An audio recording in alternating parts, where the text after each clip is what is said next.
care, custody, and control. These words are seen throughout Texas and United States Supreme Court case law to detail the fundamental rights that parents have in this country. We are here today asking this court to protect those due process constitutional rights. This case illustrates that a lifetime protective order against a parent as to her children acts as a de facto termination of parental rights without the constitutional protections of a termination proceeding. How is it like a termination when the parental rights are still there for pretty much all purposes other than what's set out in the protective order? So how is it a termination order?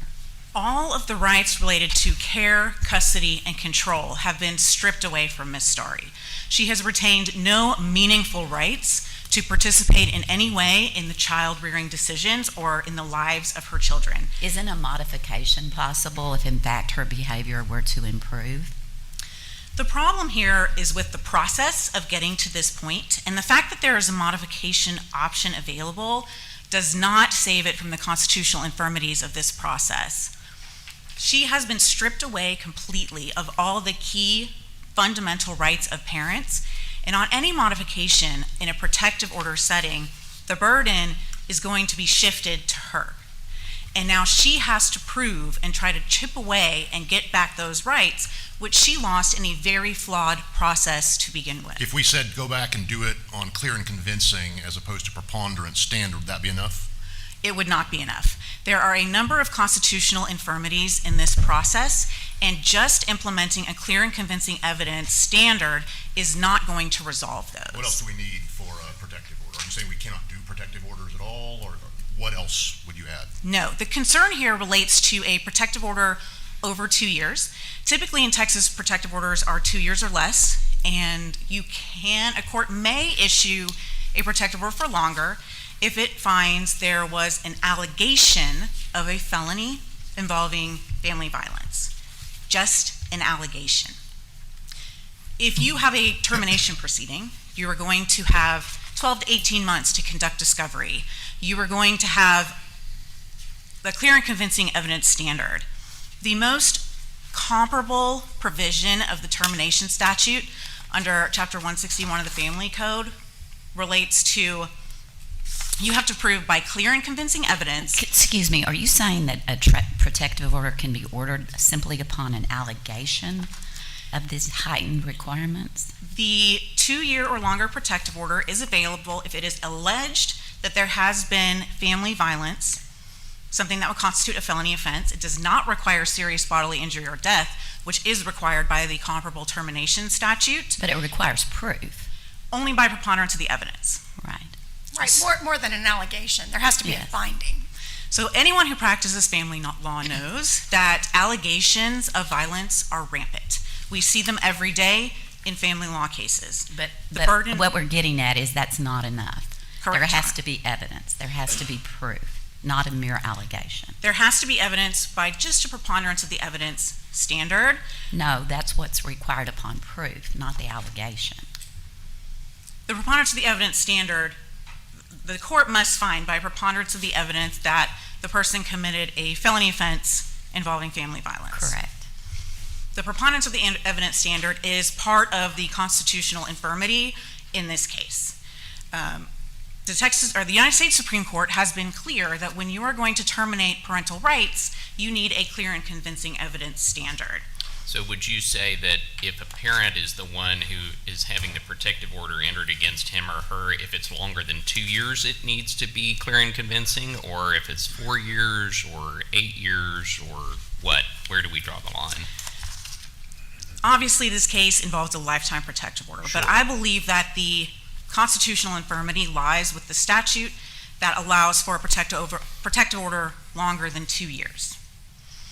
The United States Supreme Court recently considered the case of Rahimi, which dealt with the constitutionality of civil protective orders in the context of firearms.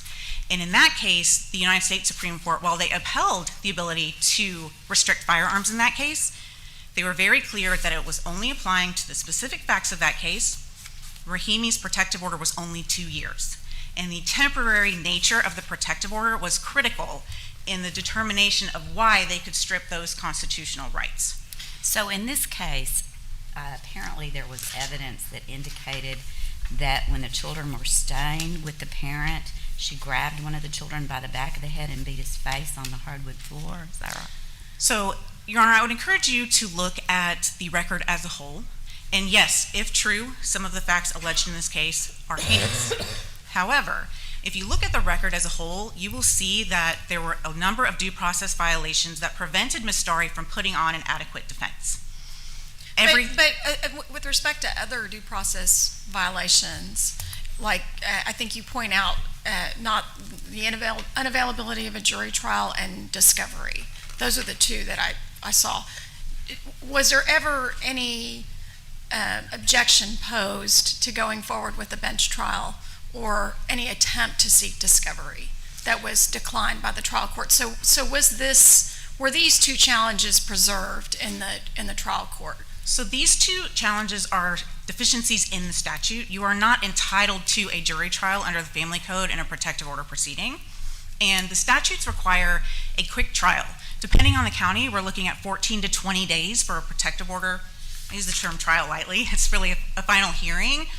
There's no opportunity to conduct discovery when you're looking at that timeline. Was that argued in the trial court that that was a constitutional deficiency with the statute?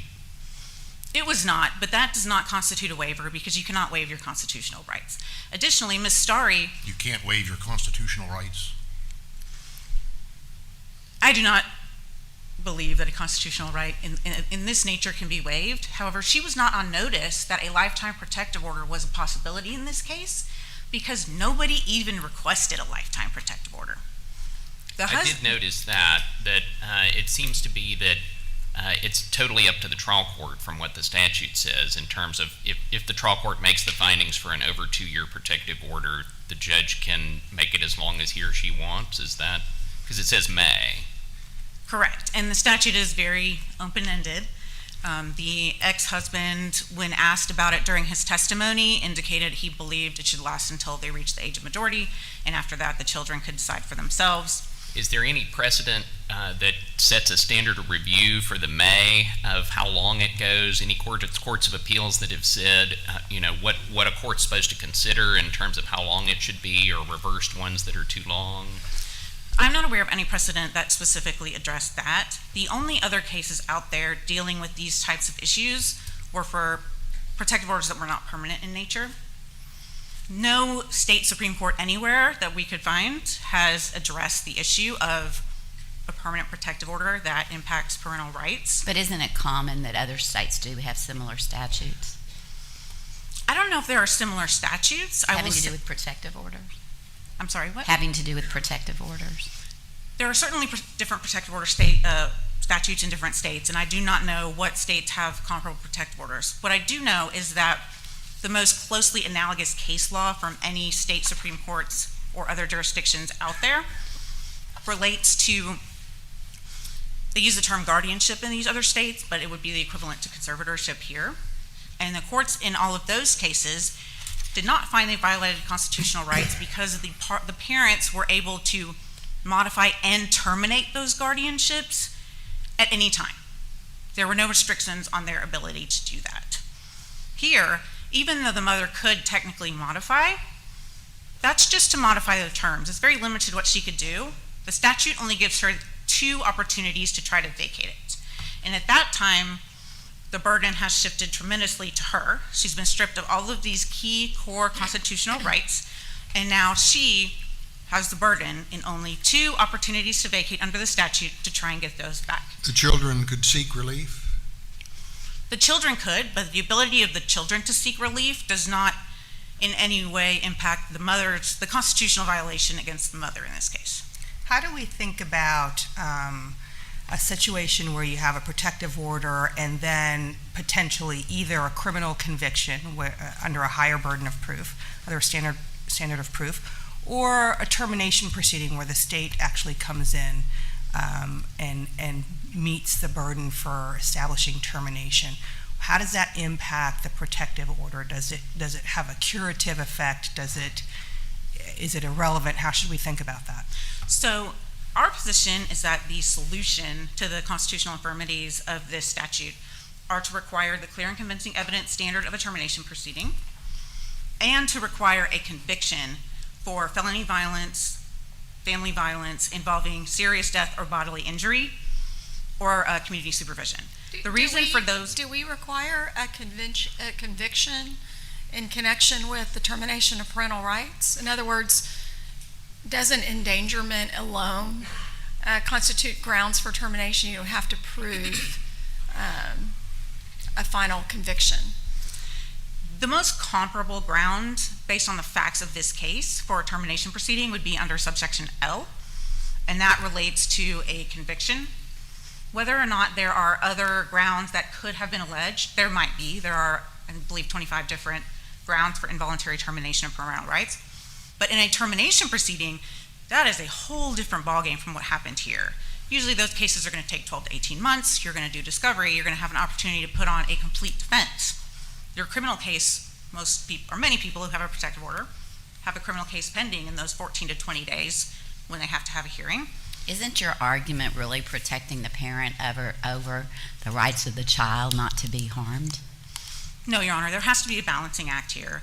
And there are other constitutional mechanisms for protecting children and other victims of domestic violence without this statute. A lifetime protective order is not necessary to protect children from imminent danger. We have temporary protective orders, we have injunctions and SAPSR proceedings, bond conditions if someone is under criminal indictment. There are a lot of constitutionally tested processes that could have been used in this case and could be used in this case if this court vacates the protective order if it is appropriate, which I do not believe the facts support that. But I realize this court must look at precedent for all protective order cases, and you will have a concern for the safety of victims, as we all do. That does not negate the constitutional rights of parents, and they must be protected. I see that my time is up. Any other questions? Thank you, Ms. Draper. Ms. Guzman, we'll hear from you.